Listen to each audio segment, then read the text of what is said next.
Hello everyone, मैं हूं CA Saurabh Singh Baghel and welcome back to my YouTube channel. दोस्तों, इस वीडियो में हम बात करेंगे एमपीपीएससी यानी मध्य प्रदेश लोक सेवा आयोग की तरफ से असिस्टेंट प्रोफेसर कॉमर्स की वैकेंसी के बारे में। एलिजिबिलिटी क्राइटेरिया क्या है, क्या सिलेबस है, ठीक है, क्या सैलरी है और कि एग्जाम कब होगा, एप्लीकेशन फॉर्म कब तक फिल होगा, इन सारी बातों पर हमारा डिस्कशन होने वाला है। ठीक है, तो चलिए शुरू करते हैं। तो सबसे पहले अगर हम बात करें तो नंबर ऑफ वैकेंसीज की अगर हम बात करें तो आप यहाँ पर देखेंगे कि नंबर ऑफ वैकेंसीज जो है वो है कॉमर्स के लिए। टोटल नंबर ऑफ वैकेंसीज हैं 124, ठीक है, जिसमें 36 अनरिजर्व के लिए हैं, एससी के लिए 7 हैं, एसटी के लिए 55 है, ओबीसी के लिए 20 हैं और ईडब्ल्यूएस के लिए 6। ठीक है, और इस तरीके से फिर एक रिजर्वेशन मध्य प्रदेश की महिला मूल निवासी महिला रिजर्वेशन भी है, मतलब अनरिजर्व में 12 महिलाओं के लिए है, 2 एससी के लिए, मतलब महिला एससी में 2 महिलाओं के लिए, एसटी में 18 महिलाओं के लिए, ओबीसी में और इस तरीके से है। और आपको पता होता है कि रिजर्वेशन सिर्फ स्टेट के लोगों को मिलता है, मतलब अगर आप दूसरे स्टेट से हैं और अप्लाई करना चाहते हैं तो आपको अनरिजर्व कैटेगरी में अप्लाई करना पड़ेगा। ठीक है, चलिए। मध्य प्रदेश शासन उच्च शिक्षा विभाग, राजपत्र द्वितीय श्रेणी स्थायी 57,700 और पे ग्रेड 10 आपका रहेगा। ठीक है, शैक्षणिक कार्य, और इसमें आपको क्या चाहिए होगा, इसमें आपको चाहिए होगा एम कॉम। क्या चाहिए होगा, एम कॉम विथ एटलीस्ट 55%। आपके एम कॉम में कम से कम 55% होना चाहिए, और साथ ही साथ एक और चीज चाहिए, या तो आपके पास यूजीसी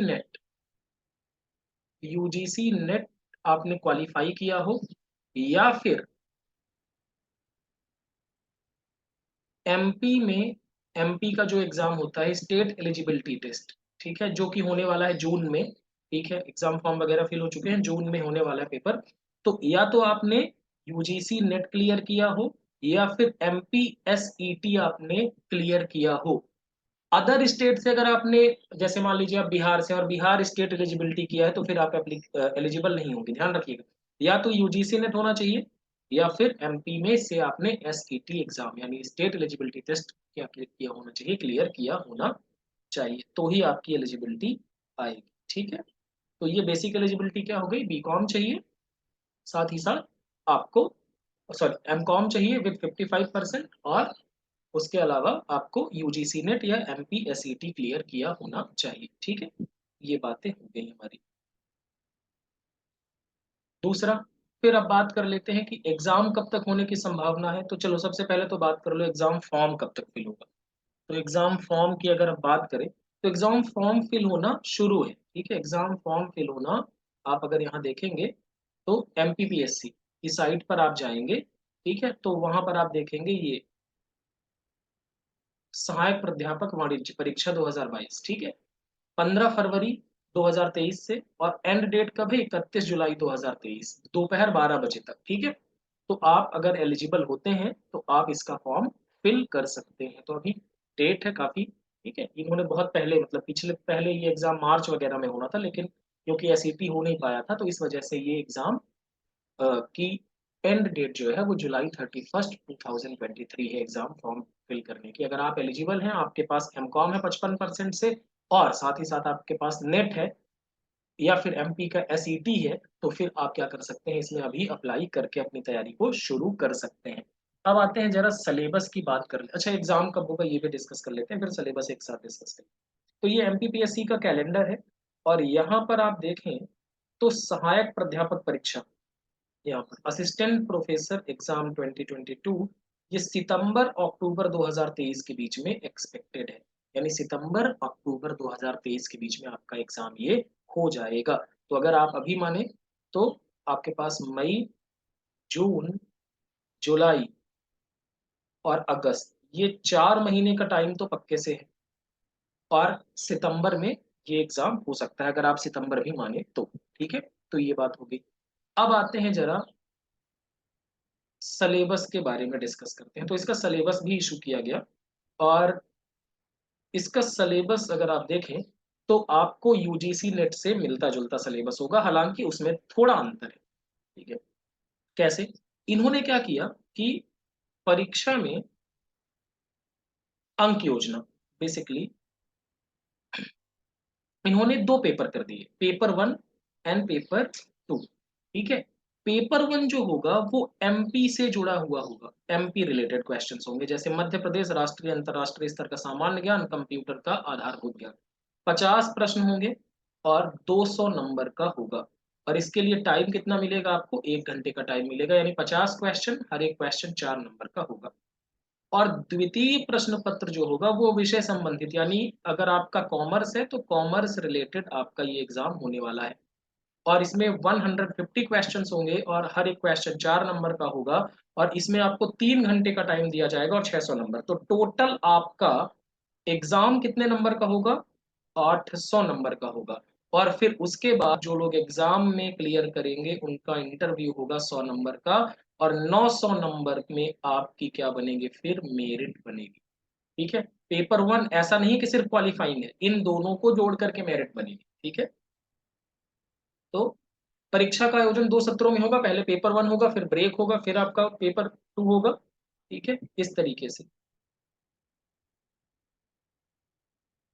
ओएमआर बेस्ड एग्जाम होगा, कंप्यूटर बेस्ड एग्जाम नहीं होगा ये।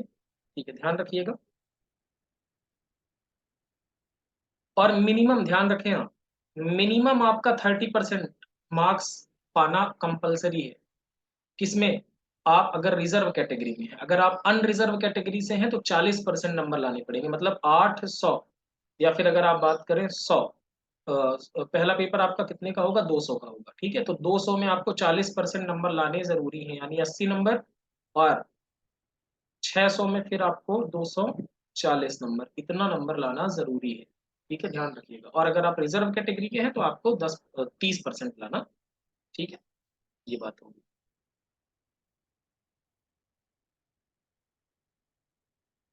साक्षात्कार हेतु कोई न्यूनतम उत्तीर्णांक, यानी साक्षात्कार में आप 5 नंबर भी पाए, 10 नंबर भी पाए, और अगर आप टोटल करके आप मेरिट में आगे हैं तो आप आगे रहेंगे। ठीक है, कट ऑफ मतलब इसमें क्वालिफाइंग मार्क्स नहीं है।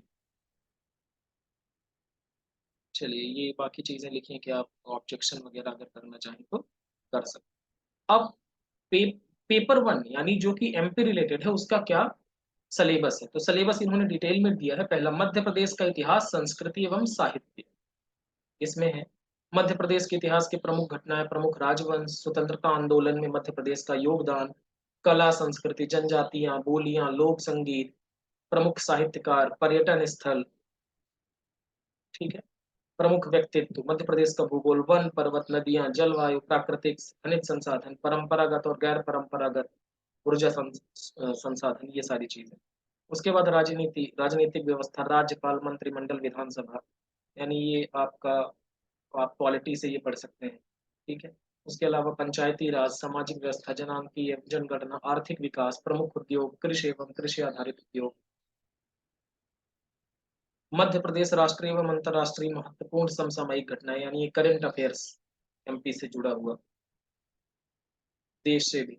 और ये सूचना प्रौद्योगिकी, इलेक्ट्रॉनिक्स, कंप्यूटर, सूचना प्रौद्योगिकी, robotics, artificial intelligence, e governance, internet, social networking sites, e commerce, ये चीजें आपको पेपर 1 में पूछी जाएंगी। 50 क्वेश्चन यहाँ से। अब बात करते हैं जो कि आपका सब्जेक्ट से जुड़ा हुआ पोर्शन रहेगा, यानी असिस्टेंट प्रोफेसर एग्जाम के लिए पेपर 1। अच्छा, ये तो 1 को इंग्लिश में ही दिया होगा, चलिए 1 तो आप इंग्लिश में ही लिखा हुआ है। पेपर 2 की बात कर लेते हैं। पेपर 2 वाणिज्य, चलो इसको इंग्लिश में डिस्कस कर लेते हैं, हिंदी में लिखा हुआ है, आप पढ़ लीजिएगा। कॉमर्स, यूनिट 1 10 यूनिट्स में डिवाइड किया होगा इनको, आप देखेंगे यहाँ पर तो 10 यूनिट में डिवाइड किया होगा। ठीक है, पूरा सिलेबस। और ये एग्जैक्टली सिमिलर है यूजीसी नेट से। तो बिजनेस एनवायरनमेंट क्या है? ठीक है, इकोनॉमिक प्लानिंग, बिजनेस एनवायरनमेंट के एस्पेक्ट क्या है, business environment business condition, liberalisation, privatisation, globalisation, monopoly and MRTP act 1969, industrial policy, NITI Aayog, ये सारी चीजें। सेकंड है अकाउंटिंग। अकाउंटिंग में financial accounting basic concept, financial statement, partnership, admission, retirement, death, dissolution, international and Indian accounting standard, Ind AS. फिर company accounting में purchase of business, liquidation, valuation, merger and reconstruction. Cost accounting में process costing, normal and abnormal wastage, inter process transfer, marginal costing, decision, break even point, standard costing, costing for decision making. उसके बाद managerial accounting में ratio, fund flow, cash flow, budgetary control और use of computer in accounting, basic knowledge of digital financial, ये सारी चीज। फिर business economics में आएंगे आप। तो बिजनेस इकोनॉमिक्स में meaning, nature of use of business economics, concept of profit and wealth maximisation, demand and elasticity, elasticity of demand, मांग और मांग की लोच, indifference curve analysis, utility analysis, law of return, variable proportion, cost and revenue analysis, लागत और आगम क्या होगा। मार्केट, मार्केट में आपको पढ़ना होगा perfect competition, monopolistic competition, monopoly, oligopoly. फिर नेशनल इनकम में आपको पढ़ना होगा जीडीपी, जीएनपी, ये सारी चीजें आपको पढ़ना पड़ेगा। वैल्यू एडेड मेथड से कैसे कैलकुलेशन होगा, एक्सपेंडिचर मेथड से कैसे कैलकुलेशन होगा, ये सारी चीजें। उसके बाद business statistics and data processing. तो इसमें डेटा कलेक्शन, डेटा एनालिसिस, ठीक है, सैम्पलिंग की क्या टेक्निक्स हैं। फिर आपको पढ़ना पड़ेगा ये आपका मेजर्स ऑफ सेंट्रल टेंडेंसी। उसके अलावा आपको पढ़ना पड़ेगा कोरिलेशन किस तरीके से, प्रोबेबिलिटी, रिग्रेशन, ये सारी चीजें। फिर business management and business law. Business management में आपको मैनेजमेंट के फंक्शन, मैनेजमेंट के प्रिंसिपल्स, ठीक है, planning, organising, staffing, directing, controlling, motivation, leadership, leadership की मतलब स्टाइल्स यानी शैलियां क्या है नेतृत्व की, ये पढ़ना पड़ेगा। कॉन्ट्रैक्ट एक्ट पढ़ना पड़ेगा, निगोशिएबल इंस्ट्रूमेंट एक्ट पढ़ना पड़ेगा, कंपनीज एक्ट पढ़ना पड़ेगा, कॉर्पोरेट सोशल रिस्पॉन्सिबिलिटी के बारे में पढ़ना पड़ेगा, कॉम्पिटिशन एक्ट के बारे में पढ़ना पड़ेगा। उसके बाद यूनिट 6 में मार्केटिंग मैनेजमेंट। मार्केटिंग का मतलब क्या है, मार्केटिंग मिक्स किसे कहते हैं, प्रोडक्ट मिक्स किसे कहते हैं, प्राइसिंग, किसी प्रोडक्ट का प्राइस डिसाइड करते टाइम कौन सी बातों का ध्यान रखेंगे, नया प्रोडक्ट है मार्केट में लॉन्च हो रहा है, किस तरीके से रिसर्च उसकी की जाएगी, किस तरीके से उसका एडवर्टीजमेंट किया जाएगा। पब्लिक रिलेशंस और एडवर्टीजमेंट में क्या डिफरेंस है, डायरेक्ट मार्केटिंग क्या होता है, ई कॉमर्स क्या होता है, इन सारी चीजों के बारे में आपको पढ़ना पड़ेगा। उसके बाद financial management and financial institution, ठीक है। फाइनेंशियल मैनेजमेंट कहते हैं किसे, कॉस्ट ऑफ कैपिटल किस तरीके से कैलकुलेट किया जाता है, कैपिटल बजटिंग क्या है, वर्किंग कैपिटल क्या है, आप डिविडेंड कंपनी अनाउंस करती है तो किस तरीके से करना चाहिए, ठीक है। स्टॉक एक्सचेंज किसे कहते हैं, सेबी क्या होता है, ठीक है। हमें जीडीआर क्या है, एडीआर क्या है, आरबीआई, नाबार्ड, ठीक है, इन सब के फंक्शंस क्या हैं। उसके अलावा आईडीबीआई, आईएफसीआई, यूटीआई, सिडबी, इन सब के क्या फंक्शंस हैं, ये सब आपको पढ़ना पड़ेगा। उसके बाद human resource management. Human resource management का इंपॉर्टेंस क्या है, क्या मतलब है, जॉब एनालिसिस क्या है, जॉब डिस्क्रिप्शन क्या है, ट्रेनिंग किस तरीके से किया जाना है, किस तरीके ट्रेनिंग और डेवलपमेंट में क्या डिफरेंस है, ठीक है, किस तरीके से सैलरी दिया जाए, किस तरीके से आप उनको अदर इंसेंटिव्स दें, ये सारी चीजें। फिर अगला है इंटरनेशनल बिजनेस। इसमें क्या है भाई, बैलेंस ऑफ पेमेंट और बैलेंस ऑफ ट्रेड में क्या अंतर है, जो वर्ल्ड के इकोनॉमिक इंस्टीट्यूशंस हैं जैसे international monetary fund, world bank, ये सब किस तरीके से मदद करते हैं और इनके क्या रोल हैं। वर्ल्ड ट्रेड ऑर्गेनाइजेशन और उसका इंडिया के साथ क्या लेना देना है, वर्ल्ड ट्रेड ऑर्गेनाइजेशन कब बना था, उसके पहले क्या प्रोसेस थी, एफडीआई क्या है, ठीक है, ये सारी चीजें। उसके अलावा भी जैसे जो क्या बोलते हैं आपका रीजनल इकोनॉमिक जो ऑर्गेनाइजेशन बने जैसे सार्क, आसियान, G20, ठीक है, इन सब का क्या रोल है, ठीक है, मतलब ये सब किस तरीके से मिलके बिजनेस को आगे बढ़ाते हैं, ठीक है। उसके अलावा taxation and tax planning, income tax में क्या बेसिक कंसेप्ट क्या है। उसके अलावा एग्रीकल्चरल इनकम पर टैक्स नहीं लगाया जाता, ठीक है, लेकिन एग्रीकल्चरल इनकम को इंक्लूड किया जाता है। टैक्स स्लैब के कैलकुलेशन के लिए, ठीक है, रेसिडेंशियल स्टेटस, टैक्स मतलब क्या डिडक्शन मिलता है, टीडीएस कितना कटता है, ठीक है, एडवांस टैक्स कब पेमेंट करना होता है, रिटर्न फाइलिंग किन किन लोगों को करना जरूरी है, कंपनी के केस में किस तरह क्या रेट ऑफ टैक्स होता है, ठीक है, जीएसटी के कुछ मेन प्रोविजन क्या है या एमपी जीएसटी के क्या मेन प्रोविजन है, ठीक है, कब जीएसटी में रजिस्ट्रेशन आपको कराना होता है, कब जीएसटी में रजिस्ट्रेशन आपको नहीं कराना होता है। उसके अलावा कस्टम ड्यूटी यानी जब आप एक्सपोर्ट या इंपोर्ट करते हैं तो उस केस में कस्टम ड्यूटी, जब आप गुड्स को इंपोर्ट करते हैं यानी विदेश से सामान खरीद के लाते हैं तो उसमें लगता है इंपोर्ट ड्यूटी, और जब आप एक्सपोर्ट करते हैं तो लगता है एक्सपोर्ट ड्यूटी। तो इसका मतलब क्या है, किस तरीके से कस्टम ड्यूटी का वैल्यूएशन किया जाता है। मान लीजिए आप कहीं विदेश में घूमने गए और कुछ खरीद के आ रहे हैं तो क्या उसमें कस्टम ड्यूटी लगेगी या नहीं लगेगी, इन सारी चीजों को आपको समझना पड़ेगा कस्टम एक्ट्स के थ्रू, ठीक है। तो ये है पूरा आपका सिलेबस जो आपको पढ़ना है बेहतर तरीके से 600 मार्क्स के लिए, इतना आपको कॉमर्स में पढ़ना पड़ेगा। और अभी आपके पास पूरे 4 महीने से अधिक का वक्त है, तो इसमें आप तैयारी कर सकते हैं। अब आप अगर पूछेंगे कि सर आप किस तरीके से मदद कर सकते हैं, तो मैं आपको बताना चाहूंगा जो हमारा प्रयास है, ठीक है, उसके बारे में। हमने अपने ऐप पर, यानी हमारा ऐप जो है अफेयर्स विद बिजनेस, अभी मैं उसके बारे में बताऊंगा, उस पर कंप्लीट कोर्स लॉन्च किया है, ठीक है, assistant professor MPPSC assistant professor exam 2023 में जो होने वाला है कॉमर्स के लिए, ठीक है। इसमें हम आपको कंप्लीट पेपर 2 यानी पेपर 2 जो अभी हमने डिस्कस किया, यानी सब्जेक्ट रिलेटेड कॉमर्स के सब्जेक्ट से रिलेटेड जो सिलेबस है, वो एज पर एमपीपीएससी सिलेबस हम सारी चीजों को कवर करेंगे, ठीक है। इसमें आपको क्या क्या मिलेगा कोर्स में, तो कोर्स में मैं आपको बता दूं, इस कोर्स में आपको रिकॉर्डेड वीडियो क्लासेस मिलेंगी अनलिमिटेड व्यूज के साथ, ठीक है, अनलिमिटेड व्यूज यानी कि आप इनको जब चाहे तब देख सकते हैं, ठीक है। जैसे बहुत सारे लोग अगर वर्किंग होते हैं तो उनके लिए लाइव क्लास करना पॉसिबल नहीं होता है, ठीक है, तो वो अगर उनके पास अर्ली मॉर्निंग टाइम है या मतलब देर रात में टाइम है तो वो उसको तब देख सकते हैं अपनी सुविधा के अनुसार, ठीक है। उसके अलावा अनलिमिटेड व्यूज होंगे, कितनी बार भी देख सकते हैं क्लासेस। जैसे मैं चार्टर्ड अकाउंटेंट हूँ, राहुल सर साथ में क्लास लेंगे, वो भी चार्टर्ड अकाउंटेंट है, और बाकी जो स्टाफ है या तो वो नेट जेआरएफ क्वालिफाइड मतलब नेट क्वालिफाइड है या जेआरएफ क्वालिफाइड है कम से कम, ठीक है, तो उनके द्वारा क्लासेस होंगी। उसके अलावा आपको प्रैक्टिस सेशंस दिए जाएंगे एमसीक्यू के यूट्यूब पर, जिससे आप अपनी प्रैक्टिस कंसेप्ट के साथ, क्योंकि एग्जाम में तो आपको एमसीक्यू ही आना है, तो एमसीक्यू की प्रैक्टिस कर सके, कंसेप्ट पता हो और उसको प्रैक्टिकली आप अप्लाई कर सके प्रैक्टिस में एमसीक्यू सॉल्व करें।